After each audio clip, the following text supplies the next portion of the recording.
ಅನ್ನೋ ಮಾತನ್ನ ಕೇಳಿದ್ವಿ. ಹಾಗಾದರೆ ಯೋನ್ಯಲೀಕರಣ, ಆ ಯೋನ್ಯಲೀಕರಣದಲ್ಲಿ ನಮಗೆ ಭಾಷ್ಯದಲ್ಲಿ ಸ್ಪಷ್ಟವಾಗದೇ ಇದ್ದದ್ದು ಯಾವುದು ಅಂತನ್ನುವಂತಹ ಪ್ರಶ್ನೆ ಬಂದರೆ, ಜೀವ ಸ್ವರ್ಗದಿಂದಾಗಲಿ ಅಥವಾ ನರಕದಿಂದಾಗಲಿ ಬರುವಂತಹ ಸಂದರ್ಭದಲ್ಲಿ ಇಷ್ಟೆಲ್ಲ ಕಷ್ಟಪಟ್ಟು ಬಂದು ಆಮೇಲೆ ಅವನು ದೇಹವನ್ನು ಪಡಿತಾನೆ. ಇದು ಸರಿನಾ ಅಥವಾ ಸುಮ್ಮನೆ ರಂಜನೆ ಮಾಡಲಿಕ್ಕೆ, ಹೆದರಿಸಲಿಕ್ಕೆ ಹೇಳಿದ್ದ ಅನ್ನುವಂತಹ ಒಂದು ಪ್ರಶ್ನೆ ಸಹಜವಾಗಿ ಬರುತ್ತೆ. ಯಾಕೆ ಅಂತ ಪ್ರಶ್ನೆ ಬಂದರೆ, ಈ ತರಹದ ಮಾರ್ಗ ಇಲ್ಲದೇನೆ ನೇರವಾಗಿ ದೇಹವನ್ನು ಪಡೆದದ್ದು ಕೂಡ ಉಂಟು. ಅದಕ್ಕೆ ಉದಾಹರಣೆಗಳನ್ನು ಕೊಟ್ಟಿದ್ದೇವೆ. ದ್ರೋಣ ಇವರೇ ಮೊದಲಾದವರ ಉದಾಹರಣೆಗಳನ್ನು ಕೊಟ್ಟಿದ್ದೇವೆ. ಆದ್ದರಿಂದ ಇದರ ಒಂದು ಸತ್ಯಾಸತ್ಯತೆ ಏನು ಅಂತನ್ನುವಂತಹ ಒಂದು ಪ್ರಶ್ನೆ ಬಂದರೆ, ಅದಕ್ಕೆ ಇದು ಸರಿನೇ, ಇದರಲ್ಲಿ ಯಾವುದೇ ಕೂಡ ತಪ್ಪಿಲ್ಲ. ಯಾಕೆ ಅಂತಂದರೆ ಶ್ರುತಿಗಳಿದೆ. ಮೇಘೋ ಭೂತ್ವ ಪ್ರವರ್ಷತಿ ತದ್ಯಃ ಕ್ರೀ ಯವಾಹ ಅಂತ, ಓಷಧಿ ವನಸ್ಪತಿ ತಿರಾಹ ಮಾಷಾಹ ಅಂತ ಎಲ್ಲವೂ ಕೂಡ ಶ್ರುತಿ ಇದೆ. ಶ್ರುತಿ ಇದ್ದ ಮೇಲೆ ಇದು ಸುಮ್ಮನೆ ನಿಮ್ಮನ್ನು ರಂಜನೆ ಮಾಡಲಿಕ್ಕಾಗಲಿ ವೈರಾಗ್ಯ ಹುಟ್ಟಿಸಲಿಕ್ಕಾಗಲಿ ಹೇಳಿದ್ದು ಸರ್ವಥಾ ಅಲ್ಲ ಅನ್ನುವಂತಹ ಮಾತನ್ನು ಕೂಡ ನಾವು ತಿಳಿದಿದ್ದೇವೆ. ಆದ್ದರಿಂದ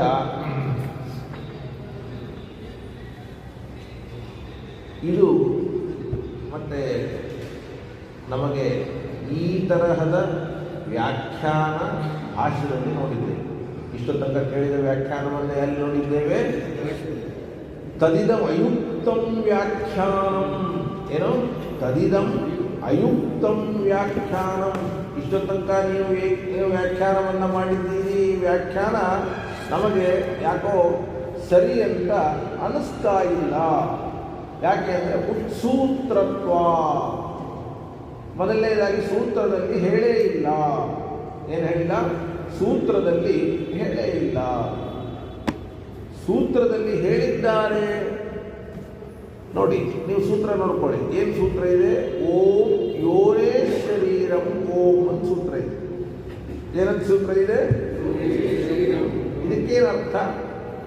ಒಬ್ಬ ಜೀವನು ಯೋನಿಯಿಂದ ಶರೀರವನ್ನು ಹೊಂದುತ್ತಾನೆ ಅಂತಿಷ್ಟೇ ಇದೆ. ಹೊರತಾಗಿ ಅಗ್ನಿ ಅಥವಾ ಮಳೆ ನೀರು ಧಾನ್ಯ ಎಲ್ಲಿದೆ? ಇಲ್ಲೇ ಇಲ್ಲಲ್ಲ.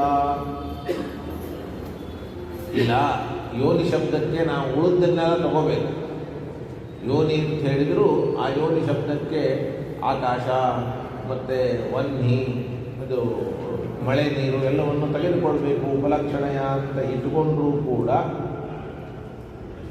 ಆದರೆ ನಮಗೆ ಇನ್ನೊಂದು ಸ್ಪಷ್ಟತೆ ಬೇಕು.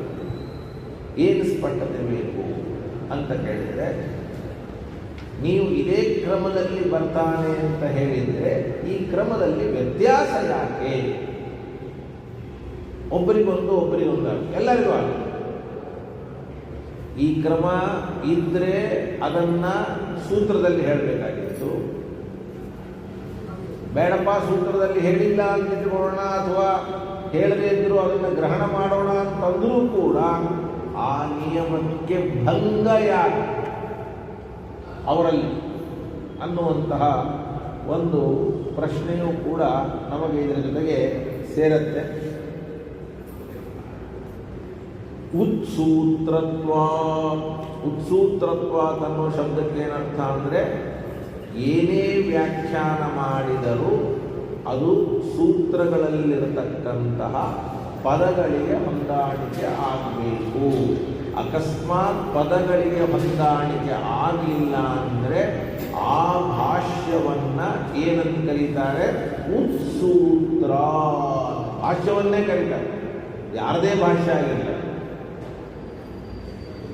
ಯದ್ಯಪಿ ಅತ್ರ ಯೋನಿ ಶಬ್ದ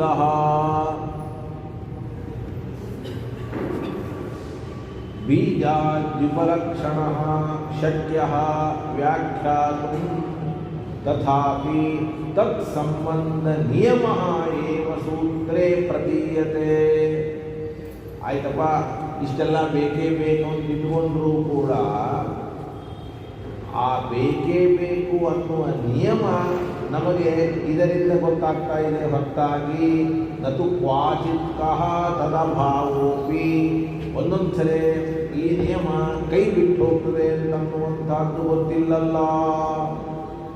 ಯದಿ ಕ್ವಚಿತ್ ಬೀಜಾದಿ ಸಂಬಂಧ ಭಾವ ತದಾ ಆಕಸ್ಮಿಕತ್ವಂ ಸ್ಯಾದಿತ್ಯತಃ. ನೀವು ಒಂದು ಕಡೆ ಈ ನಿಯಮವನ್ನು ಬಿಡೋದಾದರೆ ಅದಕ್ಕೆ ನಾವೇನಂತ ಅರ್ಥ ಮಾಡ್ಕೋಬೇಕು? ಏನಂತ ಅರ್ಥ ಮಾಡ್ಕೋಬೇಕು? ಅಕಸ್ಮಾತ್ ಆಯಿತು ಅಂತ ಅರ್ಥವನ್ನು ಮಾಡ್ಕೋಬೇಕಾ?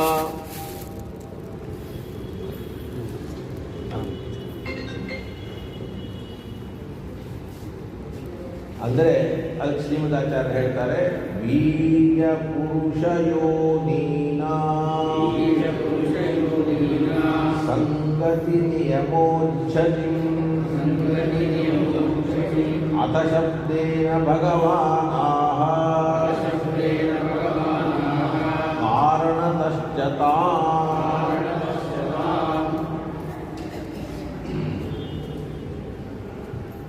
ಅದಕ್ಕೆ ನಿಮ್ಮ ಪ್ರಶ್ನೆಗೆ ಉತ್ತರ ಇಲ್ಲ, ಇದೇನು ಸೂತ್ರದಲ್ಲಿ ಹೇಳದೇ ಇದ್ದದ್ದನ್ನು ಹೇಳ್ತಾ ಇಲ್ಲ. ಸೂತ್ರದಲ್ಲಿ ಎಲ್ಲ ಶಬ್ದಗಳನ್ನು ತೆಗೆದುಕೊಳ್ಳದೇ ಇದ್ದರೂ ಕೂಡ ಯೋನಿ ಶಬ್ದದಿಂದಲೇ ಉಳಿದವುಗಳನ್ನೆಲ್ಲ ತೆಗೆದುಕೊಳ್ಬೇಕು. ಹಾಗಾದರೆ ಒಬ್ಬರಿಗೊಂದು ಯಾಕೆ ಅಂತಂದರೆ ಅದಕ್ಕೆ ಉತ್ತಮರಾದ ಜೀವರಿದ್ದರೆ ಆ ಉತ್ತಮರಾದಂತಹ ಜೀವರಿಗೆ ಕೆಲವು ವಿಶೇಷ ಕಾರಣದಿಂದ ಶರೀರ ಪ್ರಾಪ್ತಿಯನ್ನು ಹೇಳ್ತಾರೆ. ಅಂತಹವರ ಸಾಲಿನಲ್ಲಿ ನೀವು ಕೊಟ್ಟಂತಹ ವ್ಯಕ್ತಿಗಳು ಮಾಂಧಾತೃ ಅಥವಾ ಕೃಪಾ, ದ್ರೋಣ ಇವರೆಲ್ಲರೂ ಕೂಡ ಸೇರಿದ್ದಾರೆ. ಅವರು ಮತ್ತೆ ಕೆಲವರಿಗೆ ಹೇಳ್ತಾ ಇಲ್ಲ, ನಿಮಗೆ ದೃಷ್ಟಾಂತ ಹೊಸರಿ ಕೊಟ್ಟಾಗಿದೆ. ಕೆಲವರಿಗೆ ನೇರವಾಗಿ ಮಹಾದ್ವಾರದಿಂದಲೇ ಶ್ರೀನಿವಾಸ ದೇವರ ದರ್ಶನ ಆಗ್ತದೆ, ಮಹಾದ್ವಾರದಿಂದಲೇ ಆಗ್ತದೆ, ಸೀದಾ ಹೋಗ್ಬಿಡ್ತಾರೆ, ಸೀದಾ ಬರ್ತಾರೆ. ಕೆಲವರು ಇನ್ನೂ ಸ್ವಲ್ಪ ಸುತ್ತಿನ ದಾರಿ, ಇನ್ನು ಕೆಲವರು ಧರ್ಮ ದರ್ಶನ, ಹೀಗೆಲ್ಲ ಇದ್ದೇ ಇದೆ. ಹಾಗಿದ್ದ ಹಾಗೆ ಇವ್ರಿಗೆ ಯಾಕೆ ಹೀಗಾಯಿತು ಅಂತ ಪ್ರಶ್ನೆ ಬಂದರೆ ಇವರ ಜ್ಞಾನ, ಇವರ ತಪಸ್ಸು, ಈ ಕಾರಣಗಳಿಂದ ಇವರಿಗೆ ಕೆಲವು ಕಡಿಮೆ ಆಗುತ್ತೆ.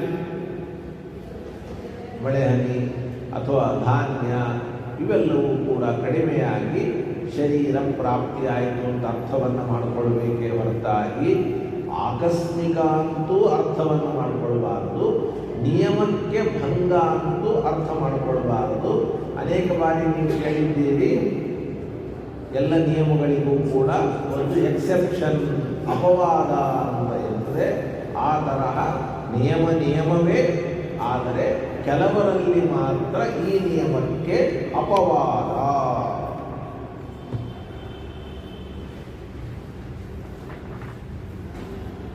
ಬೀಜ ಶಬ್ದೇನ ಉರೀಹ್ಯಾದಿಕಂ ರೇತಶ್ಚ ಉಚ್ಯತೆ. ಶ್ರೀಮದಾಚಾರ್ಯರು ಅನುವ್ಯಾಖ್ಯಾನದಲ್ಲಿ ಬೀಜ ಅನ್ನುವ ಶಬ್ದವನ್ನು ಹೇಳಿದ್ದಾರೆ. ಆ ಬೀಜ ಶಬ್ದದಿಂದ ನಾವು ವ್ರೀಹ್ಯಾದಿ ಧಾನ್ಯಗಳನ್ನು ಮಾತ್ರ ಸ್ವೀಕರಿಸಬಾರದು, ಅದರ ಜೊತೆಗೆ ಅದರಿಂದ ಉತ್ಪನ್ನವಾದಂತಹ ವೀರ್ಯವನ್ನು ಕೂಡ ಸ್ವೀಕರಿಸಬೇಕು. ಇವನು ಬೀಜ ತಿಂತಾನೆ, ಅಪ್ಪ ತಿಂದಾಗ ಅದರಿಂದ ಏನಾಗ್ತದೆ? ವೀರ್ಯ ಉತ್ಪತ್ತಿ ಆಗ್ತದೆ. ಸಂಗತಿ ನಿಯಮೋಚ್ಛತಿ.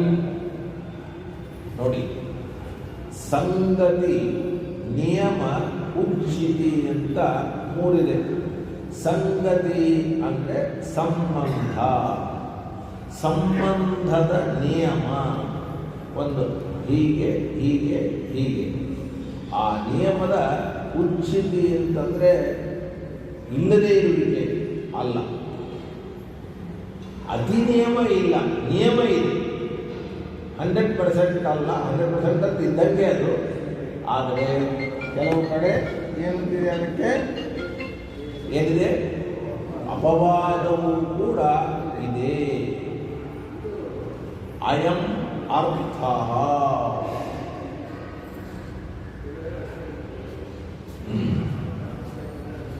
ಏನರ್ಥ? ರೇತಸ್ಸಿದ್ಯೋತ ಅಂತ ಈ ಸೂತ್ರದಕ್ಕಿಂತ ಹಿಂದಿನ ಸೂತ್ರ. ಇತಿ ಪೂರ್ವತ್ರ ಅಥ ಶಬ್ದ ಅತ್ರಾಪಿ ಅನುವರ್ತತೆ. ಹಿಂದಿನ ಸೂತ್ರದಲ್ಲಿರುವಂತಹ ಅಥ ಅನ್ನುವ ಶಬ್ದ, ಅದನ್ನು ನಾವು ಯೋನೇ ಶರೀರಂ ಅನ್ನುವ ಸೂತ್ರದಲ್ಲಿಯೂ ಕೂಡ ಹಚ್ಚಿಕೊಳ್ಳಬೇಕು.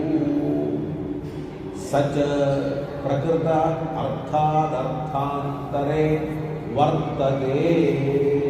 ನೋಡಿ ಎಷ್ಟು ಚೆನ್ನಾಗಿದೆ. ಏನದು? ಸಾಮಾನ್ಯವಾಗಿ ಅಥ ಶಬ್ದ ಅನ್ನೋದು ಅನೇಕ ಅರ್ಥವಿದೆ. ಅದಕ್ಕೆ ಅನಂತರ ಅಂತೊಂದು ಅರ್ಥ ಇದೆ, ಇನ್ನೊಂದು ಅರ್ಥ ಇದೆ. ಆದರೆ ಇಲ್ಲಿ ಅಥ ಅನ್ನೋ ಶಬ್ದಕ್ಕೆ ಪ್ರಕೃತವಾದ ಏನು ಪ್ರಸ್ತುತವಾದ ಅರ್ಥ ಇದೆಯೋ ಆ ಅರ್ಥಕ್ಕಿಂತ ಭಿನ್ನವಾದ ಅರ್ಥವನ್ನು ತೆಗೆದುಕೊಳ್ಬೇಕು. ಏನು ತೆಗೆದುಕೊಳ್ಬೇಕು? ಪ್ರಕೃತ ಅರ್ಥ ಅರ್ಥಾಂತರ. ಅಥ ಅಂತಂದರೆ ಈಗ ಪ್ರಸಕ್ತವಾದ ಏನು ಸಬ್ಜೆಕ್ಟ್ ಇದೆಯೋ, ವಿಷಯ ಇದೆಯೋ ಅದನ್ನು ಬಿಟ್ಟು ಬೇರೆ ಅಂತ ತಿಳ್ಕೊಳ್ಬೇಕು.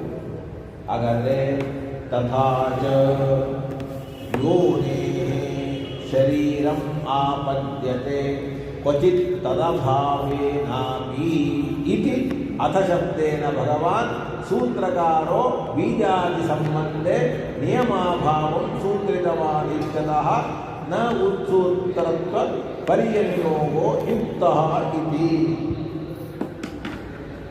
ನೀವು ಯಾವುದೇ ಕಾರಣಕ್ಕೂ ಕೂಡ ಸೂತ್ರಕಾರರು ಈ ವಿಷಯವನ್ನು ಹೇಳಿಲ್ಲ ಅಂತ ಹೇಳಿ, ನಾವು ಯಾವ ಸೂತ್ರವನ್ನು ಓದ್ತಾ ಇದ್ದೇವೆ ಆ ಸೂತ್ರವನ್ನಷ್ಟೇ ಇಟ್ಕೊಳ್ಬಾರದು. ಕೆಲವೊಂದು ಸಂದರ್ಭದಲ್ಲಿ ಮುಂದಿನದನ್ನು ಹಿಂದೆ ಹಂಚಿಕೊಳ್ಳುವ ಪ್ರಸಂಗ ಬರ್ತದೆ, ಹಿಂದಿನದನ್ನು ತೆಗೆದು ಮುಂದೆ ಹಂಚಿಕೊಳ್ಳುವ ಪ್ರಸಂಗ ಬರ್ತದೆ. ಹಾಗೆ ಇಲ್ಲಿಯೂ ಕೂಡ ಯೋನೇ ಶರೀರಂ ಎರಡೇ ಪದ ಇದ್ದರೂ ಕೂಡ ಹಿಂದಿನ ಸೂತ್ರ ರೇತಸ್ಸಿದ್ಯೋಥ ಅಂತ ಅಲ್ಲಿರುವ ಅಥ ಅನ್ನೋ ಶಬ್ದವನ್ನು ಈ ಸೂತ್ರದಲ್ಲಿ ಇಟ್ಕೋಬೇಕು. ಅಥ ಯೋನೇ ಶರೀರಂ ಅಂತ ಸೂತ್ರ ಆಯಿತು. ಏನು ಸೂತ್ರ ಆಯಿತು? ಆದಾಗ ಏನಪ್ಪ ಅಂತಂದರೆ ಯೋನೇ ಶರೀರಂ, ಯೋನಿ ಆ ಕ್ರಮ ಏನಿದೆಯೋ ಧಾನ್ಯ ವೀರ್ಯ ಈ ಕ್ರಮದಲ್ಲಿಯೂ ಕೂಡ ಶರೀರ ಆಗತ್ತೆ. ಇಷ್ಟು ಮಾತ್ರ ಅಲ್ಲ, ಅಥ ಬೇರೆ ರೀತಿಯಿಂದಲೂ ಕೂಡ ಶರೀರ ಪ್ರಾಪ್ತಿಯಾಗತ್ತೆ. ಅರ್ಥಾದರ್ಥಾಂತರ ಅಂತ ಹೇಳಿದೆ ಅಥ ಶಬ್ದಕ್ಕೆ. ಈಗ ನೀವು ಏನು ಅರ್ಥವನ್ನು ಇಟ್ಕೊಂಡಿದ್ದೀರಿ ಆ ಅರ್ಥದಕ್ಕಿಂತ ಬೇರೆ ಅರ್ಥ.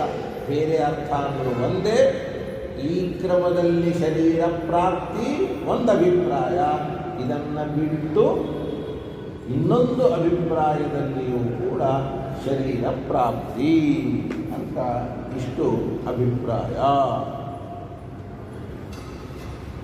ನೋಡಿ, ಕ್ವಚಿತ್ ತದಭಾವೇನಾಪಿ ಅಂದರು. ಎಲ್ಲ ಸಂದರ್ಭದಲ್ಲೆಲ್ಲ, ಕೆಲವು ಕಡೆ ತದಭಾವೇನ. ತದಭಾವೇನ ಅಂದ್ರೇನು? ಈ ನಿಯಮ ಇಲ್ಲದೇನೆ ಶರೀರವು ಸಿಗಬಹುದು. ಅದಕ್ಕೇನು ಕಾರಣ ಗಿರಣ ಇಲ್ವಾ? ಆಕಸ್ಮಿಕನಾದು ಅಂತಂದರೆ ಅದು ಕೂಡ ಅಲ್ಲ. ಶ್ರೀಮದಾಚಾರ್ಯರು ಹೇಳ್ತಾರೆ ಕಾರಣತಶ್ಚತ. ಅದಕ್ಕೆ ದೊಡ್ಡದಾದಂತಹ ಒಂದು ಕಾರಣ ಇದೆ. ನಿಮಗೆ ನಾನು ಯಾವುದಾದ್ರೂ ಒಂದು ನಿಯಮಕ್ಕೆ ಭಂಗ ಬರುವಾಗ ಆ ನಿಯಮಕ್ಕೆ ಭಂಗವನ್ನು ಸುಮ್ಮನೆ ಅಂದರೆ ಭಂಗ ಬೇರೆ ಅಪವಾದ ಬೇರೆ. ಅಪವಾದಕ್ಕೆ ಕಾರಣಗಳು ಇರುತ್ತೆ. ಭಂಗ ಅಂತಂದರೆ ಅದು ನಿಯಮ ಇಲ್ಲ ಅಂತ ಅರ್ಥ. ಇದು ಕಾರಣದಿಂದ ಹೋಗಿದ್ದು ಅಥವಾ ಹೋಗಿದ್ದು ಅನ್ಸತ್ತೆ. ಉದಾಹರಣೆ ಕೊಟ್ಟೆ ಹೋದ ಬಾರಿ ಏನಂತ, ಮೌನವ್ರತ ಮಾಡುವಾಗ ತಂದೆ ಬಂದರೆ ಅಂತ ಕೂತ್ಕೊಂಡ್ರೆ, ತಾಯಿ ಬಂದರೂ ಮಾತಾಡಿಸಿದ್ರು ನಾವು ಮಾತಾಡಿಸಲಿಲ್ಲ ಅಂದರೆ ಆ ನಿಯಮವೇ ಫಲವೇ ಇಲ್ಲ, ಏನೂ ಫಲ ಇಲ್ಲ. ಯಾಕೆ ಅಂದರೆ ನೀನು ಅವ್ರನ್ನ ಮಾತಾಡಿಸಿದ್ರೆ ನಿನ್ನ ಮೌನವ್ರತಕ್ಕೆ ಬೆಲೆ ಇಲ್ಲದ್ರೆ ಹಂಗಿದ್ದಂಗೆ ಇಲ್ಲಿಯೂ ಕೂಡ ಯಾಕೆ ಇವರಿಗೆ ಈ ನಿಯಮ ಅಪ್ಲೈ ಆಗಲಿಲ್ಲ? ಈ ನಿಯಮ ಅಪ್ಲೈ ಆಗದೇನೆ ಇವರಿಗೆ ದೇಹ ಹೆಂಗೆ ಬಂತು ಅಂದರೆ ನಿಯಮ ಬಿಟ್ಟಿದ್ದಾರೆ, ಕಾರಣ ಇಲ್ಲ ಅಂತಲ್ಲ. ಈಗಾಗಲೇ ಹೇಳಿ ಜ್ಞಾನ, ತಪಸ್ಸು ಇವೇ ಮೊದಲಾದಂತಹ ಕಾರಣಗಳಿಂದ ಇವರಿಗೆ ಈ ನಿಯಮ ಅಪ್ಲೈ ಆಗದೇನೆ ಶರೀರ ಪ್ರಾಪ್ತಿಯಾಯಿತು. ಆಕಸ್ಮಿಕ ಅಂತ ಹೇಳಬೇಡಿ, ಇದಕ್ಕೂ ಕೂಡ ಕಾರಣ ಅಂತನ್ನೋದು ಉಂಟು. ಏನು ಕಾರಣ? ಜ್ಞಾನ, ತಪಸ್ಸು. ಒಂದು ವೈಲೇಷನ್, ಇನ್ನೊಂದು ಎಕ್ಸೆಪ್ಷನ್. Over riding rule. ಇಲ್ಲಿ ವೈಲೇಷನ್ ಇಲ್ಲ, ವಿಶೇಷತೆ ಎಕ್ಸೆಪ್ಷನ್ ಇದ್ರೆ ಅದು ದೋಷ. ತಾಂಚ ಬೀಜಾದಿ ಸಂಬಂಧ ನಿಯಮೋದ್ಯಂ ಕಾರಣತಃ ಆಹ. ಸುಮ್ಮನೆ ಅದರ ಒಂದು ನಿಯಮ ಬಿಡುವಿಕೆ ಇಲ್ಲಿ ಆಗ್ತಾ ಇಲ್ಲ, ಕಾರಣದಿಂದಲೇ ಆಗ್ತಾ ಇದೆ. ಏತದುಕ್ತಂ ಭವತಿ ಜನ್ಮ ಕಾರಣ ಅದೃಷ್ಟಾದೃಷ್ಟೋ ಜಂತುಃ ಬೀಜಾದಿ ಸಂಬಂಧೇನ ಶರೀರಂ ಆಪದ್ಯತೆ ಇತಿ ಉತ್ಸರ್ಗಃ. ನೋಡಿ, ಉತ್ಸರ್ಗ ಅನ್ನೋ ಶಬ್ದಕ್ಕೆ ನಿಯಮ ಅಂತ. ಯಾವುದಪ್ಪ ನಿಯಮ ಅಂದರೆ ಜನ್ಮ ಪಡಿಬೇಕಾದರೆ ಜೀವ ಅವನು ಏನು ಮಾಡಬೇಕು ಅಂತಂದರೆ ಅದಕ್ಕೆ ಕಾರಣವಾದ ಅದೃಷ್ಟಗಳಿದೆ, ಅವುಗಳಿಂದ ಸೇರಿಕೊಂಡೇ ಬೀಜಾದಿ ಸಂಬಂಧಗಳನ್ನು ಪಡೆದೇ ಅವನು ಏನು ಮಾಡ್ತಾನೆ? ಶರೀರವನ್ನು ಹೊಂದುತ್ತಾನೆ. ಇದನ್ನಂತೂ ನಾವು ಬದಲಾವಣೆ ಮಾಡಿಕೊಳ್ಳೋದಿಲ್ಲ. ಆದರೆ ಸಜ್ಜ ಅಂದರೆ ಈ ನಿಯಮವಾದರೂ ಕೂಡ ಅಂತ. ಸಜ್ಜ ಅಂದ್ರೇನು? ಕ್ವಚಿತ, ಒಮ್ಮೊಮ್ಮೆ, ಎಲ್ಲ ಸಂದರ್ಭದಲ್ಲ. ಜ್ಞಾನ ತಪೋ ಯೋಗಾದ್ಯತಿಶಯ ಲಕ್ಷಣೇನ ಕಾರಣ ವಿಶೇಷೇಣ ಅಬೋಧ್ಯತೆ. ಜ್ಞಾನ, ತಪಸ್ಸು, ಯೋಗ ಇವೇ ಮೊದಲಾದಂತಹ ಸ್ಪೆಷಲ್ ಆದ ಕಾರಣ ಇದ್ದದ್ದಕ್ಕೆ ಆ ನಿಯಮ ಅಲ್ಲಿ ಸ್ಟಾಪ್ ಆಗುತ್ತೆ, ಅಥವಾ ಅದು ಅಬೋಧ್ಯತೆ ಅಂದರೆ ಅಪವಾದಕ್ಕೆ ಒಳಗಾಗತ್ತೆ. ಯಥಾ, ಅದಕ್ಕೊಂದು ದೃಷ್ಟಾಂತ. ಶುದ್ರ ಜಂತು ಯಾತನಾ ಶರೀರೋತ್ಪತ್ತೌ ಅಪವಾದಃ ಇತಿ. ಇದನ್ನು ಅರ್ಥ ಮಾಡ್ಕೊಳ್ಳೋದು ಕಷ್ಟ. ಏನು ಅರ್ಥ ಮಾಡ್ಕೊಳ್ಳೋದು ಕಷ್ಟ ಅಂತ ಕೇಳಿದರೆ, ಈಗ ನಿಮಗೆ ಉದಾಹರಣೆ ಕೊಡ್ತೇನೆ. ಒಂದು ಕಡೆ ಒಂದು ಸೆಕೆಂಡ್ನಲ್ಲಿ, ಒಂದೇ ಸೆಕೆಂಡ್ 1,000 ಇರುವೆಗಳು ಹುಟ್ಟುತ್ತೆ. 1,000 ಇರುವೆ, ಅದು ಜೀವ ಅಲ್ವಾ?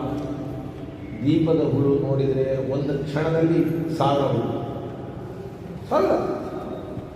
ಹಾಗಾದರೆ ಒಂದು ಕ್ಷಣದಲ್ಲಿಯೇ ಅದು ಆಕಾಶಕ್ಕೆ ಬಂದು, ಮಳೆ ನೀರಿಗೆ ಬಂದು, ಧಾನ್ಯಕ್ಕೆ ಬಂದು, ಪುರುಷರಿಗೆ ಬಂದು, ಸ್ತ್ರೀಗೆ ಬಂದು ಬರಬೇಕು. ಬಂದಿದೆಯಾ? ಇಲ್ಲೋ ಮಾರಾಯ. ಆದರೆ ಶರೀರ ಪ್ರಾಪ್ತಿಯಾಗಿದೆ. ಇರುವೆ ಜೀವಕ್ಕೆ ಇರುವೆಯ ಶರೀರ ಪ್ರಾಪ್ತಿಯಾಗಿದೆ. ಈ ಪ್ರಾಪ್ತಿಗೆ ಈ ರೂಲು ಅಪ್ಲೈ ಆಗುತ್ತೋ ಇಲ್ಲ? ಹಾಗೆ ಇಲ್ಲ, ಅದರಲ್ಲಿ ಕಾಳಜಿ ಮಾಡಬೇಡ್ರಿ. ಯಾಕೆಂದರೆ ಅದಕ್ಕೊಂದಿಷ್ಟು ಟೈಮ್ ಅಂತಿದೆ, ಅಲ್ಲಿಂದ ಇಲ್ಲಿ ಬರಲಿಕ್ಕೆ ಅಷ್ಟು ಟೈಮಲ್ಲಿ ಬೇಕು.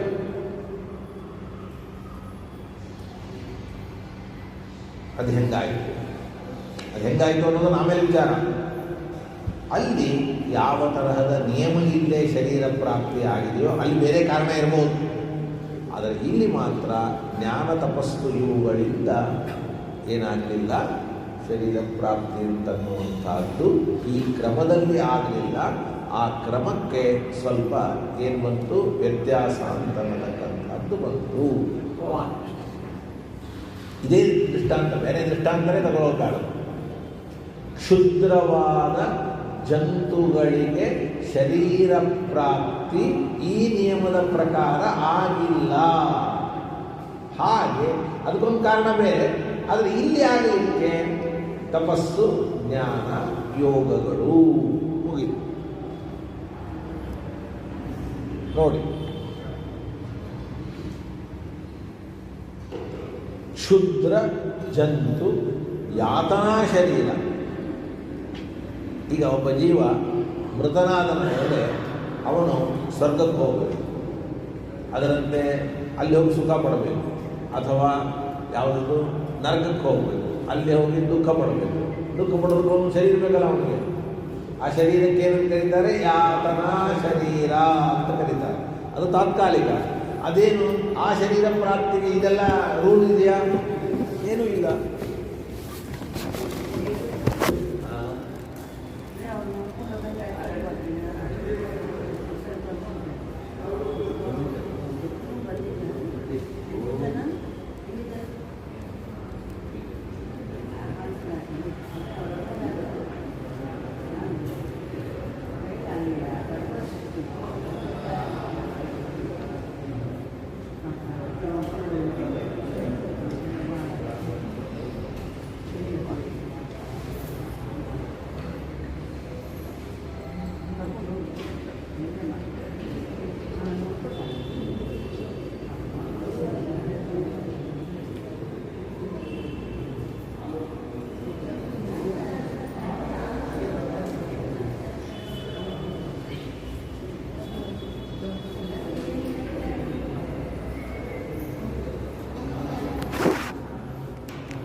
ಸಂಬಂಧ ಇಲ್ಲ. ಎಲ್ಲ ಪ್ರಾಣಿ ಶರೀರಕ್ಕೆ ಹಂಗಿಲ್ಲಲ್ಲ.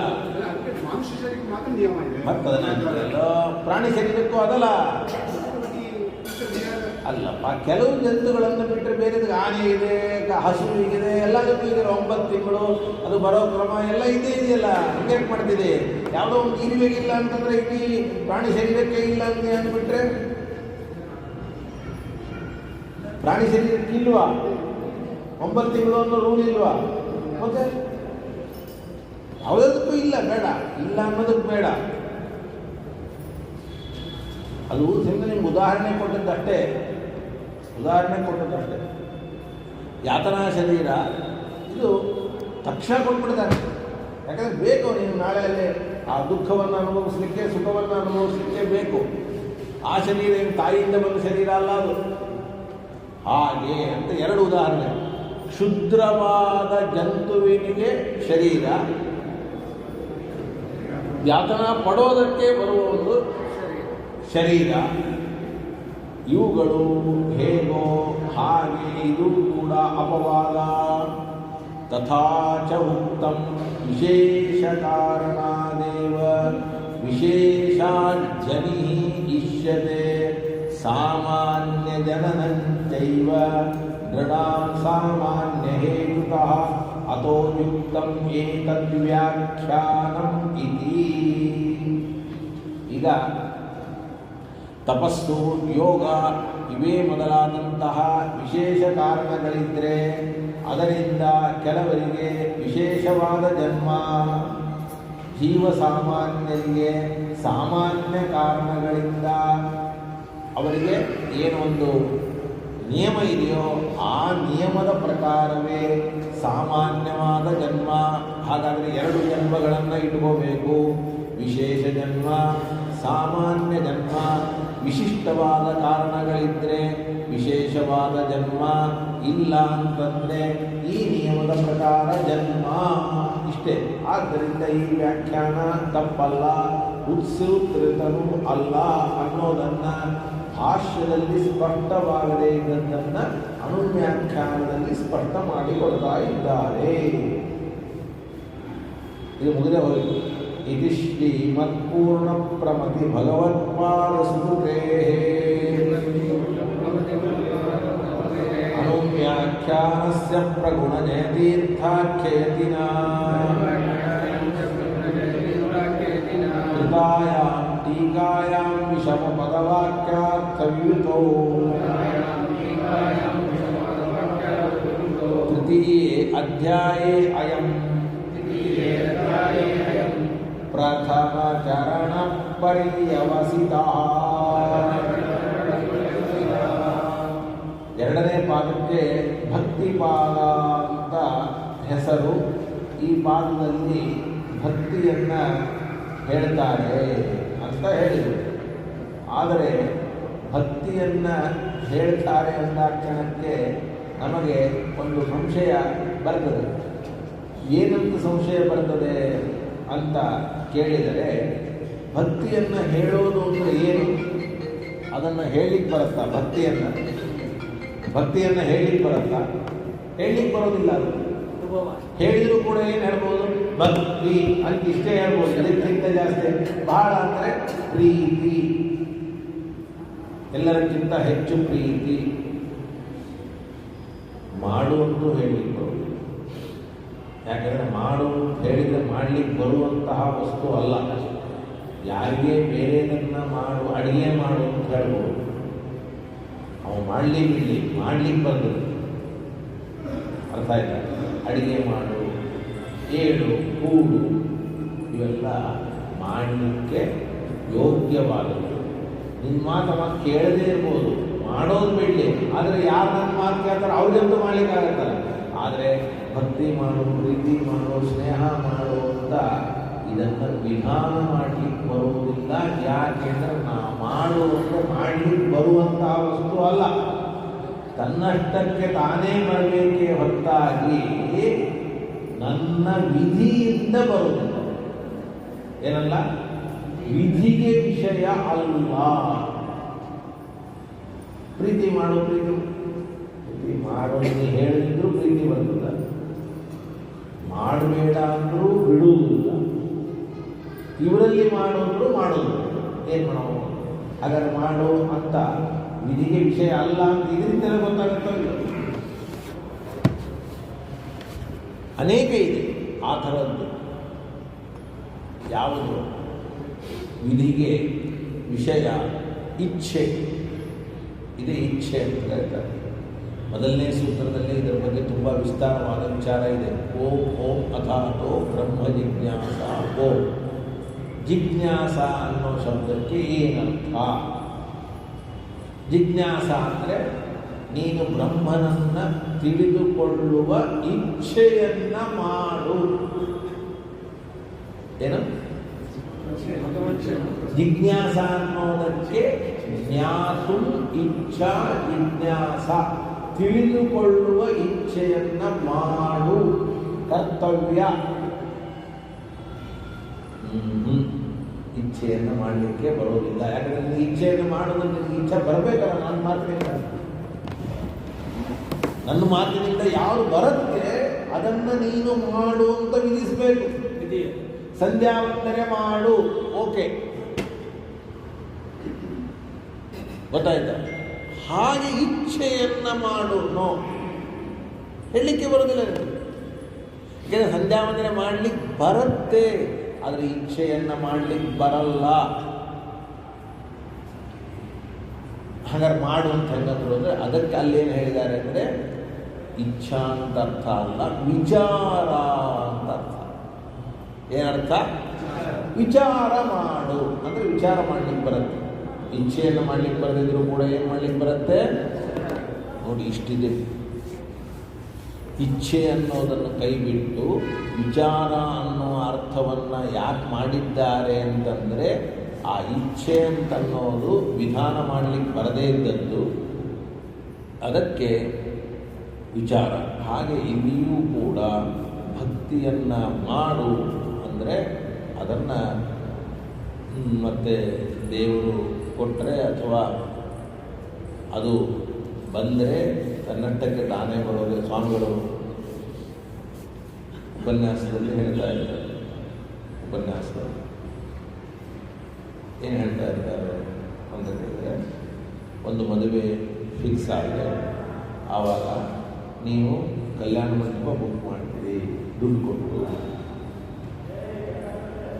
ಅಂಗಡಿಗೆ ಹೋಗಿ ಆಭರಣ ತೊಗೊಂಡ್ಬರ್ತೀರಿ, ಅಡುಗೆಯವರಿಗೆ ಬುಕ್ ಮಾಡ್ತೀರಿ, ಎಲ್ಲದಕ್ಕೂ ದುಡ್ಡು ಕೊಟ್ಟು ಬುಕ್ ಮಾಡ್ತೀರಿ. ಎಲ್ಲ ದುಡ್ಡು ಕೊಡಲೇಬೇಕಲ್ಲ, ಫೋಟೋ ಪುರೋಹಿತರು ದುಡ್ಡು ಕೊಡ್ತೀವಿ. ಹುಡುಗಿ ಮೇಲೆ ಹುಡುಗನಿಗೆ ಪ್ರೀತಿ ಬರಬೇಕು, ಹುಡುಗನ ಮೇಲೆ ಹುಡುಗಿಗೆ ಪ್ರೀತಿ ಬರಬೇಕು ಅಂತ ನೀವು ವರದಕ್ಷಿಣೆ ಕೊಟ್ಟರೆ ಪ್ರೀತಿ ಬರೋದಿಲ್ಲ. ಅಥವಾ ಬೀಗರಿಗೆ ಪರಸ್ಪರ ಇವರು ನಮ್ಮವರು ಅಂತ ಇಷ್ಟೇ ಬೇಡ, ಜಾಸ್ತಿ ಏನು ಬೇಡ, ಇವರು ನಮ್ಮವರು.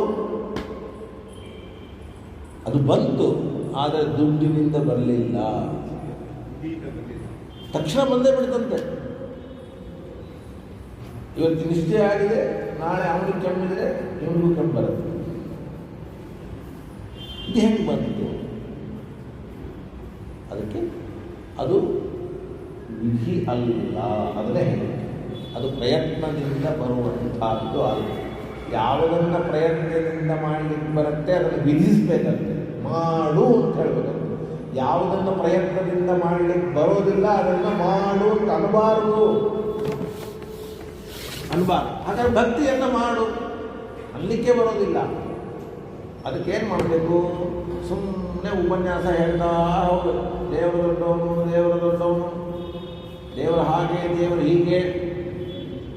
ಅದನ್ನು ಕೇಳ್ತಾ ಕೇಳ್ತಾ ನನಗೆ ಭಕ್ತಿ ಬರಬೇಕೆ ಹೊರತಾಗಿ ದೇವರು ದೊಡ್ಡವನು ಭಕ್ತಿ ಮಾಡು ನೋ, ಬರೀ ದೇವರು ದೊಡ್ಡವನು ಅಂತ ಅಷ್ಟೇ ಹೇಳಬೇಕು. ಮತ್ತು ಭಕ್ತಿ ಮಾಡು ಅಂತ ಹೇಳಿದ್ರು ನೋ.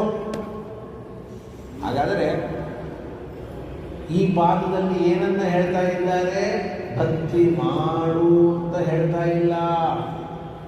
ಆ ಭಕ್ತಿ ತನ್ನಷ್ಟಕ್ಕೆ ತಾನೇ ಬರುವುದಕ್ಕೆ ಭಗವಂತನ ಮಹಿಮೆ, ಅದರ ಶ್ರವಣ ಕಾರಣ. ಆ ಭಗವಂತನ ಮಹಿಮೆಯನ್ನ ಇಲ್ಲಿ ಹೇಳ್ತಾ ಇದ್ದಾರೆ. ಏನು ಹೇಳ್ತಾ ಇದ್ದಾರೆ ನೋಡಿ. ಭಕ್ತಿ ಅಸ್ಮಿನ್ ಪಾದೇ ಉಚ್ಯತೆ. ಈ ಪಾದದಲ್ಲಿ ಏನು ಹೇಳ್ತಾ ಇದ್ದಾರೆ? ಏನ್ರಿ ಭಕ್ತಿ ಹೇಳುವುದು ಅಂದ್ರೆ ಏನ್ರಿ ಅಂದ್ರೆ ಭಕ್ತ್ಯರ್ಥಂ ಹಿ. ಭಕ್ತಿಯನ್ನ ಹೇಳೋಲ್ಲ, ಭಕ್ತಿ ನಮಗೆ ಬರುವುದಕ್ಕೋಸ್ಕರವಾಗಿ ಭಗವನ್ ಮಹಿಮಾ ಉಕ್ತಿ. ಏನು ಹೇಳ್ತಾರೆ? ದೇವರ ಮಹಿಮೆ. ಅದನ್ನು ಕೇಳಿದವನಿಗೆ ಬರ್ತದ, ಕೇಳಿದರೂ ಕೂಡ ಬರದೇ ಇರಬಹುದು, ನಮಗದು ಗೊತ್ತಿಲ್ಲ. ಇತಿ ಪಾದ ಪ್ರತಿಪಾದ್ಯಂ. ಈ ಪಾದದಿಂದ ಪ್ರತಿಪಾದ್ಯವಾದದ್ದು ಭಗವಂತನ ಮಹಿಮೆ. ಅದನ್ನು ಭಾಷ್ಯದಲ್ಲಿಯೇ ಹೇಳಿದ್ದಾರೆ. ಸಂಗತಿಂತು ಉತ್ತರತ್ರ ವಕ್ಷ್ಯಾಮಃ. ಸಂಗತಿಯನ್ನು ಇಲ್ಲೇ ಮುಂದೆ ಹೇಳುವವರು ಇದ್ದೇವೆ. ಇತ್ಯಾಶಯವಾನ್ ಏತತ್ ಪಾದಾಧಿಕರಣೇಷು ಪೂರ್ವಪಕ್ಷ ಸಿದ್ಧಾಂತಯುಕ್ತಿ ಸಂಗ್ರಹೇಣ ಆಹ ಪಶ್ಚಾದಿತಿ.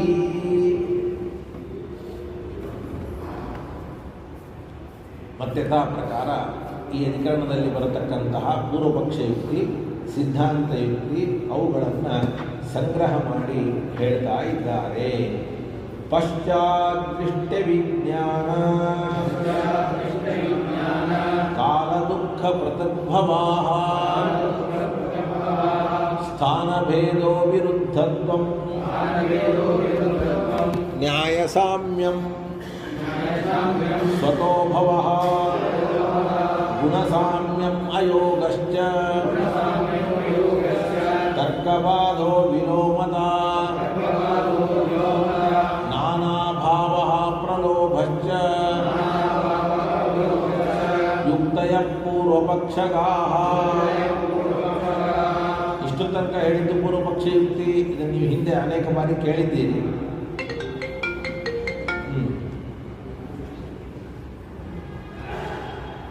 ಅಶಕ್ಯ ಕರ್ತೃತಾ ಶಕ್ತಿ ಸ್ವತೋ ಅಭಯೋದಸ್ತದೇವ ಚ ಅಮಾನತ್ಯಂತಿ ಸನ್ಮಾನ ವ್ಯವಸ್ಥಾ ಅತ್ಯಲ್ಪತಾ ಭವಾಃ ವಿಶೇಷ ದೃಷ್ಟಿವಾಕ್ಯೇ ಚ ಪುಂಶಕ್ತಿ ಸುನಿದರ್ಶನಾತ್ ಅಲೌಕಿಕತ್ವಮಾಧಿಕ್ಯಂ ಸ್ವಾತಂತ್ರ್ಯಂ ನಿರ್ಣಯ ಪ್ರಮಾಹ. ಪೂರ್ವಪಕ್ಷಗಾಹ ಅನ್ನೋದಕ್ಕೆ ಪೂರ್ವಪಕ್ಷಿಗೆ ಸಂಬಂಧಪಟ್ಟದ್ದು. ನಿರ್ಣಯ ಪ್ರವಾಹ ಅಂದರೆ ಸಿದ್ಧಾಂತ ನಿರ್ಣಯಾರ್ಥಾನಿ, ಸಿದ್ಧಾಂತದ ನಿರ್ಣಯಕ್ಕೆ ಹೊರಟಂತಹ ಪ್ರಮಾಣಗಳು ಅಂತ ಈ ರೀತಿಯಾಗಿ ಅರ್ಥ ಅಂತ ಹೇಳಿ ಮುಗಿಸಿಬಿಟ್ರು. ಇನ್ನೂ ಒಂದು ದೊಡ್ಡ ಸಮಸ್ಯೆ ಶುರುವಾಯಿತು. ಏನಪ್ಪ ಅಂದರೆ, ನೀವು ಕೇಳಿದ್ದೀರಿ ಅನುವ್ಯಾಖ್ಯಾನದಲ್ಲಿ ಎಲ್ಲ ಅಧಿಕರಣಗಳನ್ನು ಮುಟ್ಟೋದಿಲ್ಲ, ಅದನ್ನು ಹೇಳ್ಬಿಟ್ಟಿದ್ದೀರಿ. ಅನುವ್ಯಾಖ್ಯಾನದಲ್ಲಿ 3ನೇ ಭಾಗದಲ್ಲಿ ಎಷ್ಟು ಅಧಿಕರಣಗಳು ಬರ್ತದೆ ಆ ಎಲ್ಲ ಅಧಿಕರಣಗಳನ್ನು ಮುಟ್ಟೋದಿಲ್ಲ. ಪ್ರಧಾನವಾಗಿ ಒಂದು ಅಧಿಕರಣ ಇದೆ, ಅದು ಸಂಧ್ಯಾಧಿಕರಣ. ಅದರ ಹೆಸರೇನು? ಸಂಧ್ಯಾಧಿಕರಣ. ಹೆಸರು ಸ್ವಪ್ನಕ್ಕೆ ಸಂಬಂಧಪಟ್ಟ ಅಧಿಕರಣ. ಸಂಧ್ಯಾ ಅಂದರೆ ಸ್ವಪ್ನ ಅಂತ ಹೆಸರು. ದೇವರು ನಮಗೆ ಬರುವಂತಹ ಎಲ್ಲ ಅವಸ್ಥೆಗಳನ್ನು ಕೂಡ ಪ್ರೇರಣೆ ಮಾಡ್ತಾನೆ. ಇದು ದೇವರ ಮಹಿಮೆ. ಜಾಗೃತ ಅವಸ್ಥೆ, ಸ್ವಪ್ನಾವಸ್ಥೆ, ಸುಷುಪ್ತಾವಸ್ಥೆ, ಈ ಅವಸ್ಥೆಗಳನ್ನು ಭಗವಂತ ಪ್ರೇರಣೆ ಮಾಡ್ತಾನೆ. ಅದಕ್ಕೆ ಸರ್ವಾವಸ್ಥಾ ಪ್ರೇರಕಶ್ಚ ಅಂತ ಹೇಳಿದ್ದಾರೆ ಅಣುಭಾಷ್ಯದಲ್ಲಿ. ಏನಂತ ಹೇಳಿದ್ದಾರೆ? ಸರ್ವಾವಸ್ಥಾ ಪ್ರೇರಕಶ್ಚ. ಹಾಗಾದರೆ ಏನ್ರಿ, ಸ್ವಪ್ನಾವಸ್ಥೆಯನ್ನು ಪ್ರೇರಣೆ ಮಾಡಿದರೆ ದೊಡ್ಡ ವ್ಯಕ್ತಿನ ದೇವರು? ದೊಡ್ಡ ವ್ಯಕ್ತಿನ ಅಂತನ್ನೋ ಒಂದು ಪ್ರಶ್ನೆ ಸಹಜವಾಗಿ ಬರುತ್ತೆ. ಹೌದು, ಅದರಲ್ಲೇನು ಸಂಶಯನೇ ಇಲ್ಲ. ಯಾಕೆ ಅಂತಂದರೆ, ಇವತ್ತು ಆ ಸ್ವಪ್ನಾವಸ್ಥೆಯನ್ನು ನಮಗೆ ದೇವರು ಕೊಡ್ತಾನೆ ಅಂತಂದರೆ ಅದು ದೇವರ ಮಹಿಮೆನೇ. ನಮ್ಮ ಅನಾದಿ ಕಾಲದ ಮನಸ್ಸಿನಲ್ಲಿದ್ದ ಸಂಸ್ಕಾರಗಳನ್ನು ಉಪಾದಾನ ಕಾರಣವನ್ನಾಗಿ ಮಾಡಿಕೊಂಡು ಅದರಿಂದ ನಮಗೆ ಏನೇನನ್ನೋ ತೋರಿಸ್ತಾರೆ. ತತ್ಕಾಲದಲ್ಲಿ ಸೃಷ್ಟಿಯನ್ನು ಮಾಡಿ ತೋರಿಸ್ತಾರೆ. ಮತ್ತು ಇದು ದೇವರ ಮಹಿಮೆ ಅಲ್ವಾ? ಮೊದಲು ದೇವರು ಮನಸ್ಸನ್ನು ಸೃಷ್ಟಿ ಮಾಡಿದ್ದೇ ದೊಡ್ಡ ಮಹಿಮೆ. ಆ ಮನಸ್ಸಿನಲ್ಲಿ ನಮ್ಮ ಎಲ್ಲ ಸಂಸ್ಕಾರಗಳು ಕೂತಿರೋದೇ ಒಂದು ಮಹಿಮೆ. ಆ ಸಂಸ್ಕಾರ ಯಾವ್ಯಾವ್ದು ಬೇಕೋ ಅದನ್ನು ತೆಗೆದುಕೊಂಡು ಅದನ್ನು ಚಿತ್ರ ಮಾಡಿ ನಮಗೆ ತೋರಿಸ್ತಾನೆ ಅಂತಂದರೆ ಇದು ದೊಡ್ಡದಾದಂತಹ ಮಹಿಮೆ. ಸ್ವಪ್ನವನ್ನೇ ಸುಳ್ಳು ಅನ್ನೋರಿದ್ದಾರೆ ಅಂದ್ಕೊಳ್ಳಿ, ನಮಗೇನು ಸಂಬಂಧ ಇಲ್ಲ. ಆದರೆ ಸ್ವಪ್ನ ಸತ್ಯ, ಅದಕ್ಕೆ ನಿಮಿತ್ತ ಕಾರಣ ಇದೆ, ಉಪಾದಾನ ಕಾರಣ ಇದೆ. ಆದ್ದರಿಂದ ಸ್ವಪ್ನ ಇದು ಸತ್ಯ. ಆ ಸ್ವಪ್ನವೇ ಹೊರಗಿನದು ಅಂತ ತಿಳಿಯೋದು ಮಾತ್ರ ಭ್ರಮವೇ ಹೊರತಾಗಿ ನಾವು ಒಳಗೆ ಏನು ನೋಡ್ತೇವೆ ಅದು 100ಕ್ಕೆ 100ರಷ್ಟು ಸತ್ಯ ಅಂತ ಇದನ್ನು ಹೇಳಬೇಕಾಗಿದೆ. ಪ್ರಾರಂಭದಲ್ಲಿ ಸ್ವಪ್ನವನ್ನು ಸುಳ್ಳು ಅಂತ ಹೇಳುವವರನ್ನು 4 ಮಾತಿನಿಂದ ಖಂಡನೆ ಮಾಡಿದ್ದಾರೆ. ಖಂಡನೆ ಮಾಡಿರುವಾಗ ಏನು ಕೆಲವು ಮಾತು ಬರ್ತಾವಲ್ಲ, ಆ ಮಾತೇ ತುಂಬ ಕಠಿಣವಾದಂತಹ ಮಾತು. ಈ ಸಂದರ್ಭದಲ್ಲಿ ಅನುಮಾನದ ಬಗ್ಗೆ ವಿಚಾರ. ಅನುಮಾನ ಈ ಅಧಿಕರಣದಲ್ಲಿ ನಿಮಗೆ ಸಂಬಂಧ ಇಲ್ಲ ಅಂತ ಅನಿಸ್ಬೋದು. ಏನ್ರಿ ಸ್ವಪ್ನಾಧಿಕರಣ ಅಂತೀರಿ, ಸ್ವಪ್ನದ ಬಗ್ಗೆ ಹೇಳ್ತಾ ಇದ್ದೀರಿ, ಅನುಮಾನದ ಬಗ್ಗೆ. ಅದು ಒಂದು ಪ್ರಸಂಗ ಬರುತ್ತೆ. ಆ ಪ್ರಸಂಗದಿಂದ ತೆಗೆದುಕೊಂಡು ಅನುಮಾನಕ್ಕೆ ಯಾವುದನ್ನು ದೋಷ ಅನ್ನಬೇಕು, ಯಾವುದನ್ನು ದೋಷ ಅನ್ನಬಾರದು ಅನ್ನುವುದಾಗಿ ತಾರ್ಕಿಕರು ಅಂತಿದ್ದಾರೆ. ಅವರನ್ನು ಈ ಒಂದು ಅಧಿಕರಣದಲ್ಲಿ ಖಂಡನೆ ಮಾಡ್ತಾರೆ. ಒಂದೊಂದು ನಿಮಿತ್ತ ನಮಗೆ ಅನೇಕ ವಿಷಯಗಳನ್ನು ತಿಳಿಸ್ಬೇಕಾದ್ರೆ ಅದಕ್ಕೊಂದು ಪ್ರತ್ಯೇಕ ಹೇಳಲಿಕ್ಕೆ ಹೋಗೋದಿಲ್ಲ. ಯಾವುದೋ ಒಂದು ಪ್ರಸಂಗ ಬಂದಾಗ ಅದನ್ನು ಹೇಳಿ ಹೀಗೆ ಓಂ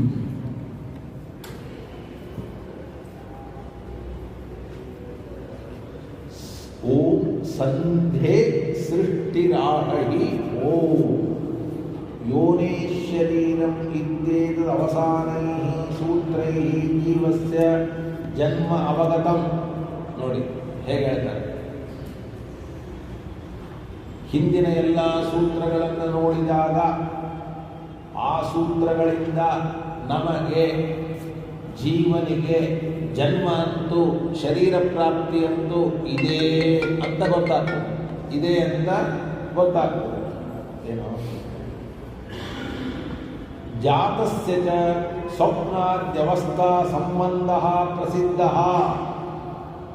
ಹುಟ್ಟಿದ ಮೇಲಂತೂ ಅವನಿಗೆ ಜಾಗೃತ ಅವಸ್ಥೆ ಇರಬೇಕು, ಸುಷುಪ್ತಿ ಅವಸ್ಥೆ ಇರಬೇಕು, ಮತ್ತೆ ಸ್ವಪ್ನಾವಸ್ಥೆ ಇರಬೇಕು. ತತ್ರ ಸ್ವಪ್ನಾವಸ್ಥಾ ಪ್ರವರ್ತಕತ್ವ ಲಕ್ಷಣೋ ಮಹಿಮಾ ಭಗವತೋ ಅತ್ರ ಅಧಿಕರಣೆ ನಿರ್ಣೀಯತೆ. ಸ್ವಪ್ನಾವಸ್ಥೆಯನ್ನು ಕೊಡ್ತಾನೆ ಅನ್ನೋ ಒಂದು ಮಹಿಮೆಯನ್ನ ಈ ಅಧಿಕರಣದಲ್ಲಿ ನಿರ್ಣಯ ಮಾಡ್ತಾ ಇದ್ದಾರೆ. ತಥಾ ಹಿ ಸ್ವಪ್ನೋ ನಾಮ ಅರ್ಥಜ್ಞಾನಾತ್ಮಕ. ಸ್ವಪ್ನ ಸ್ವಪ್ನ ಅಂತಂದ್ರೆ ಎರಡು. ಒಂದು ನಾವು ನೋಡುವ ಪದಾರ್ಥ, ಇನ್ನೊಂದು ಆ ಪದಾರ್ಥದ ಜ್ಞಾನ. ನಾವು ಆನೆಯನ್ನು ಸ್ವಪ್ನದಲ್ಲಿ ನೋಡಿದರೆ ಆನೆ ಹಾಗೂ ಆನೆಯ ಜ್ಞಾನ ಎರಡನ್ನೂ ಕೂಡ ಯಾವುದರಿಂದ ತೆಗೆದುಕೊಳ್ಬೇಕು?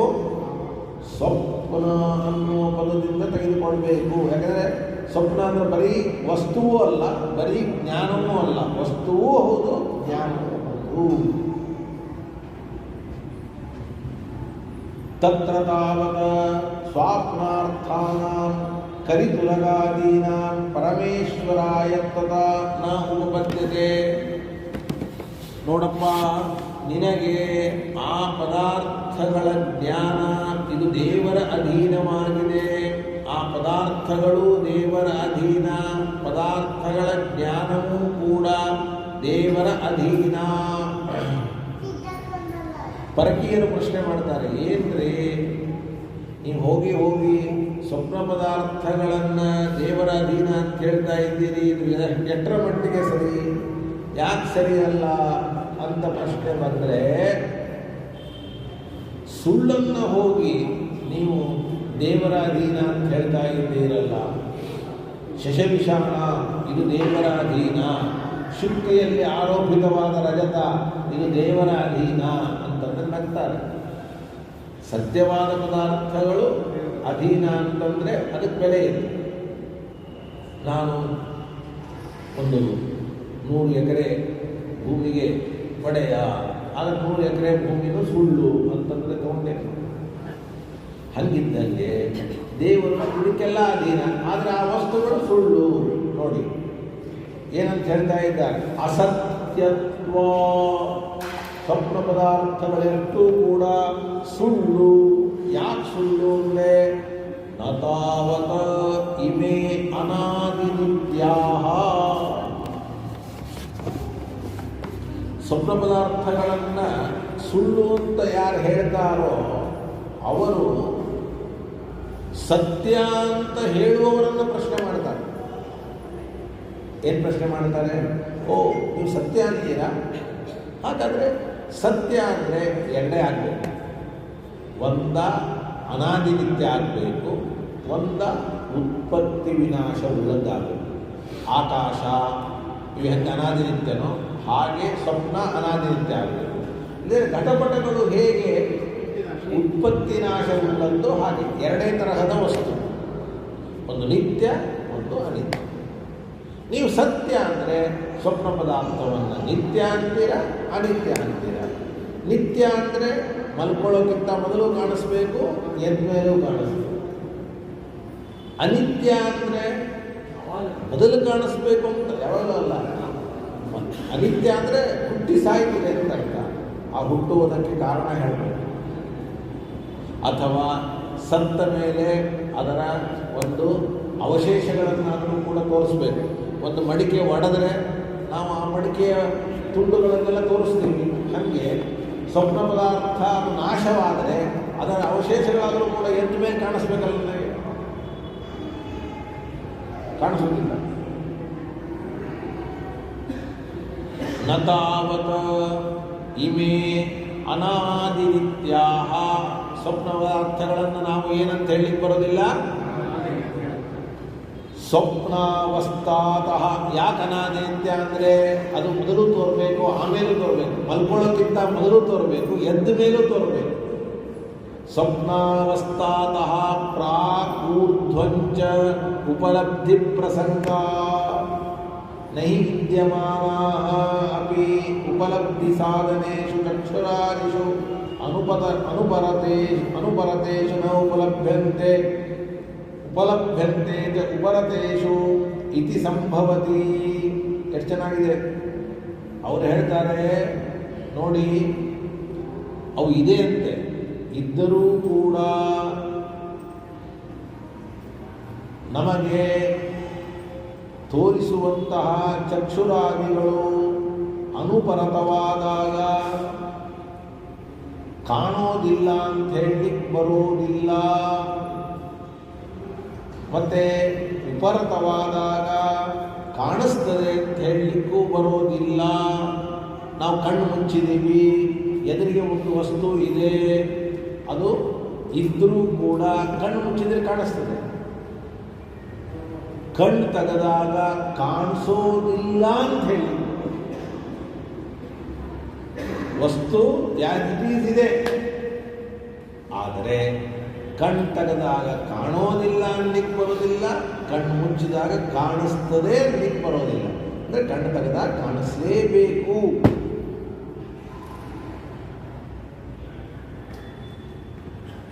ನಾನು ಹೇಳಿದ್ದು ನಿಮಗೆ ಕಲ್ಪನೆ ಬಂತ ನೋಡಿ.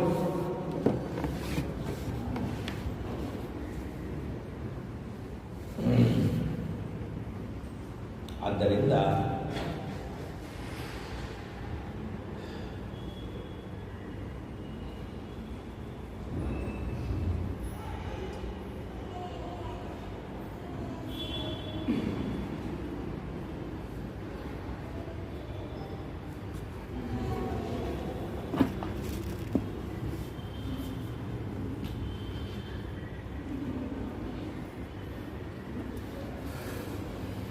नहि विद्यमानाः अपि उपलब्धि साधनेषु चक्षुरादिषु अनुपरतेषु न उपलभ्यन्ते च उपरतेषु इति संभवति. न च अन्यत्र गताः अन्यैरपि अनुपलम्भात्. ಇಲ್ಲ, ಇಲ್ಲೇ ಇದೆ, ಆದರೆ ನಾ ಮಲ್ಕೊಂಡಲ್ಲಿಲ್ಲ, ಎಲ್ಲೋ ಹೋಗಿದೆ ಅನ್ನಲಿಕ್ಕೂ ಬರೋದಿಲ್ಲ. ಯಾಕೆ ಅಂತಂದರೆ ಇನ್ನೊಂದು ಕಡೆ ಅದು ಹೋಗಲಿಕ್ಕೆ ಸಾಧ್ಯ ಇಲ್ಲ. ಹೆಂಗೆ ಹೋಗುತ್ತೆ? ಹೋಗಲಿಕ್ಕೆ ಸಾಧ್ಯ ಇಲ್ಲ. ಹೋದರೆ ಆ ವಸ್ತು ಎಲ್ಲಿ ಹೋಗಿದೆ ಅಲ್ಲಿ ಅವ್ರಿಗೆ ಕಾಣಿಸ್ಬೇಕು. ಮತ್ತು ಒಂದು ವಸ್ತು 3 ಪರಿಮಾಣ ಉಳ್ಳದ್ದಾಗಿದೆ. ಒಂದು ವಸ್ತು 3 ಪರಿಮಾಣ.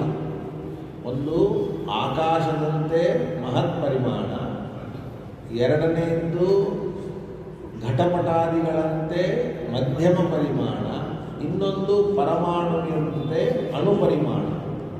ಸ್ವಪ್ನ ಪದಾರ್ಥ ಇದು ಮಹತ್ ಪರಿಮಾಣವುಳ್ಳ ವಸ್ತುವೋ, ಮಧ್ಯಮ ಪರಿಮಾಣವುಳ್ಳ ವಸ್ತುವೋ, ಅಥವಾ ಅಣುಪರಿಮಾಣವುಳ್ಳ ವಸ್ತುವೋ ಅಂತ ಮತ್ತೆ 3 ಪ್ರಶ್ನೆಯನ್ನು ಮಾಡಿದಾಗ ಇವು ಮಧ್ಯಮ ಪರಿಮಾಣ ವಸ್ತು, ಅಣುಪರಿಮಾಣವೂ ಅಲ್ಲ, ಮತ್ತೆ ಮಹತ್ ಪರಿಮಾಣವೂ ಅಲ್ಲ. ಯಾಕೆಂದರೆ ನಮ್ಮ ಕಣ್ಣಿಗೆ ಕಾಣಿಸ್ತಾ ಇದೆ. ಆಕಾಶವೂ ನಮ್ಮ ಕಣ್ಣಿಗೆ ಕಾಣಿಸೋದಿಲ್ಲ, ಪರಮಾಣುವು ನಮ್ಮ ಕಣ್ಣಿಗೆ ಕಾಣಿಸೋದಿಲ್ಲ. ಇದು ಕಣ್ಣಿಗೆ ಕಾಣಿಸ್ತದೆ ಅಂತಂದ್ರೆ ಅದು ಏನಾಗಿರಲೇಬೇಕು? ಮಧ್ಯಮ ಪರಿಮಾಣ. ನ ಚ ತಥಾವಿಧಂ ಅನಾದಿನಿತ್ಯಂ ಕಿಮಪಿ ದೃಷ್ಟಂ. ಅಂತಹ ಮಧ್ಯಮ ಪರಿಮಾಣದ ವಸ್ತು ಅದು ಏನಂತ ಹೇಳಲಿಕ್ಕೆ ಸಾಧ್ಯ ಇಲ್ಲ, ಅನಾದಿನಿತ್ಯ ಅಂತ. ಯಾಕೆಂದರೆ ಇವತ್ತು ಒಂದ ಅಣುಪರಿಮಾಣ ಅದು ಅನಾದಿನಿತ್ಯವಾದದ್ದಿದೆ, ಮಹತ್ ಪರಿಮಾಣ ಅನಾದಿನಿತ್ಯವಾದದ್ದಿದೆ, ಮಧ್ಯಮ ಪರಿಮಾಣ ಅನಾದಿನಿತ್ಯವಾದದ್ದಕ್ಕೆ ಉದಾಹರಣೆಯೇ ಇಲ್ಲ. ನೀವಾದರೂ ಕೂಡ ಸ್ವಪ್ನ ಪದಾರ್ಥಗಳನ್ನು ಮಹತ್ ಪರಿಮಾಣ, ಇದು ಮಧ್ಯಮ ಪರಿಮಾಣ ಅಂದರೆ ಅದನ್ನು ಅನಾದಿ ನಿತ್ಯ ಅಂತ ಹೇಳಲಿಕ್ಕೆ ಬರೋದಿಲ್ಲ. ನೋಡಿ, ವಸ್ತುಗಳ ಅಳತೆಯ ಮೇಲೆಯೂ ಕೂಡ ಅವುಗಳ ನಿತ್ಯತ್ವ ಮತ್ತು ಅನಿತ್ಯತ್ವದ ನಿರ್ಧಾರ ಆಗುತ್ತೆ. ಈ ವಸ್ತು ನಿತ್ಯನೋ ಅನಿತ್ಯ. ಮಧ್ಯಮ ಪರಿಮಾಣ ಆಗಿದ್ದರೆ 100% ಅನಿತ್ಯ, ಮಹತ್ ಪರಿಮಾಣ ಆಗಿದ್ದರೆ ನಿತ್ಯ.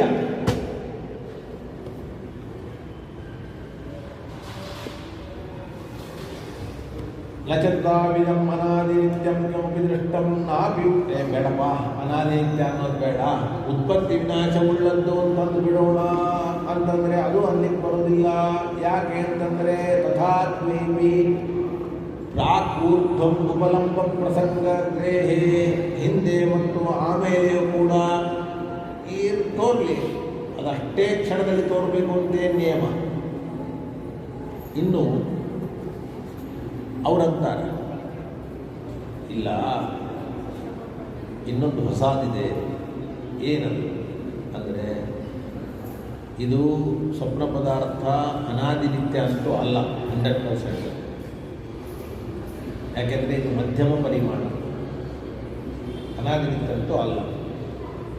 ಅಂದಮೇಲೆ ಏನಾಗಲೇಬೇಕು? ಉತ್ಪತ್ತಿ ವಿನಾಶ ಉಳ್ಳದ್ದಾಗಬೇಕು. ಏನಾಗಬೇಕು? ನೀವೇನಂತೀರಿ? ಉತ್ಪತ್ತಿ ವಿನಾಶ ಉಳ್ಳದ್ದಾದರೂ ಕೂಡ ಮೊದಲು ಆಮೇಲೆ ಕಾಣಿಸ್ಲಿ ಅಂತೀರಿ. ಅಲ್ಲ, ಇದು ನಿಮಗೆ ಕಾಣೋ ಟೈಮ್ನಲ್ಲೇ ಹುಟ್ಟತ್ತೆ, ಕಾಣೋ ಟೈಮ್ನಲ್ಲೇ ನಾಶ ಆಗುತ್ತೆ. ಅದಕ್ಕಿಂತ ಮೊದಲು ಹುಟ್ಟೋದಿಲ್ಲ, ಆಮೇಲೆ ನಾಶ ಆದಮೇಲೆ ಇರೋದೂ ಇಲ್ಲ. ಹೆಂಗೆ? ಮಿಂಚಿನಂತೆ. ಏನು? ಮಿಂಚು. ಮಿಂಚಿನಂತೆ ಅಂದ್ಬಿಟ್ರೆ ಮುಗಿದೋಯ್ತು. ಮೊದಲು ತೋರಿಸಪ್ಪ, ಮೊದಲೇನು ತೋರಿಸ್ತೀವಿ, ಆಮೇಲೆ ತೋರಿಸಪ್ಪ, ಆಮೇಲೆ ತೋರಿಸೋದಿಲ್ಲ. ನಾವು ನೋಡಿದ್ರೆ ಕಾಣಿಸ್ತದೆ, ಇಲ್ಲಿದ್ರೆ ಇಲ್ಲ. ವಿದ್ಯುದಾಧಿವತ, ವಿದ್ಯುತ್ ಅಂದರೆ ಮಿಂಚು. ವಿದ್ಯುದಾಧಿವತ ತಾತ್ಕಾಲಿಕತ್ವ ಅಂತ ನಾವು ಹೇಳ್ತೀವಿ ಅಂತಂದರೆ ಹೇಳ್ಕೋ, ಬೇಡ ಅಂತಿಲ್ಲ. ಇತ್ತಂ ಭಾವೇ ಪ್ರಮಾಣ ಭಾವ, ವಿದ್ಯುತ್ತಿನಂತೆ ಆಗಲೇ ಹುಟ್ಟಿ ಆಗಲೇ ನಾಶವಾಗ್ತದೆ ಅನ್ನೋ ವಿಷಯದಲ್ಲಿ ಯಾವ ಪ್ರಮಾಣವೂ ಕೂಡ ಇಲ್ಲ. ಆದ್ದರಿಂದ ಹಾಗೆ ಹೇಳಲಿಕ್ಕೆ ಬರುವುದಿಲ್ಲ. ಬೇಡ, ನಿನ್ನಂತೆ ಆಗಲೇ ಹುಟ್ಟಿ ಆಗಲೇ ನಾಶ ಆದರೂ ಕೂಡ ನಮಗೆ ಬೇರೆ ಏನು ಬೇಡ. ಉಪಾದಾನ ಕಾರಣ ಆದರೂ ಕಾಣಿಸ್ಬೇಕಲ್ಲ, ನಿಮಿತ್ತ ಕಾರಣ ಆದರೂ ಕಾಣಿಸ್ಬೇಕಲ್ಲ. ಗುಡುಗು ಬಂದರೆ ಮಿಂಚು ಬರುತ್ತೆ, ಮಿಂಚು ಬಂದರೆ ಗುಡುಗು ಬರುತ್ತೆ ಅಂತೇನೋ ಒಂದು ನಾವು ಹೇಳ್ತೀವಿ. ಹಂಗೊಂದೇನೋ ಸೈನ್ ಇರುತ್ತೆ. ಆ ತರಹ ಇಲ್ಲಿ ಏನು ಮೊದಲಿನ ಅವಸ್ಥೆ ಏನೋ ಆಮೇಲಿನ ಅವಸ್ಥೆ ಏನೋ ಏನೂ ಇಲ್ಲ.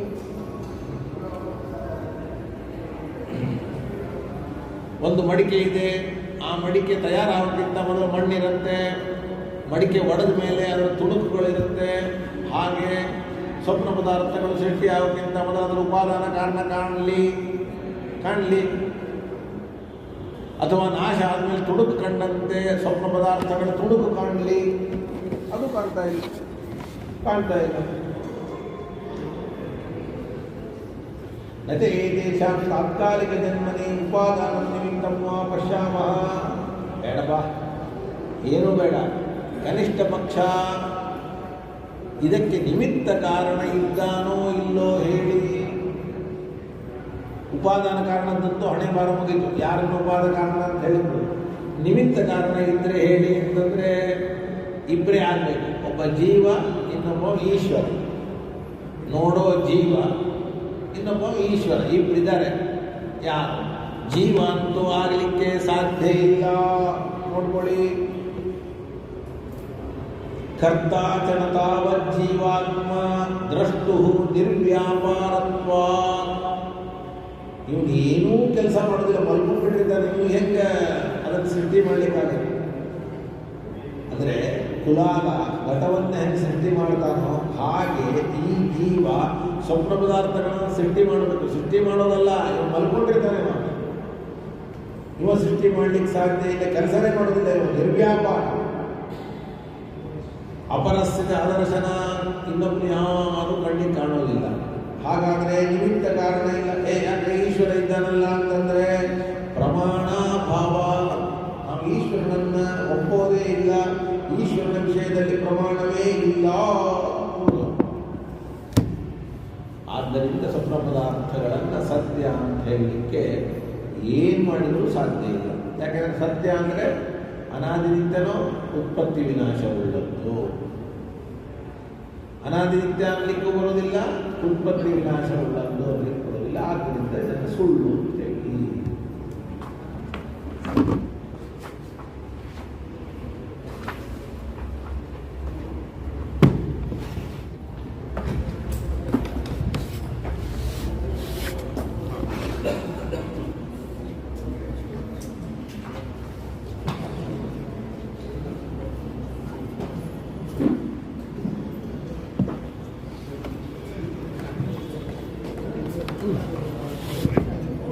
ಜ್ಞಾನ ತಪಸ್ಸು ಯೋಗ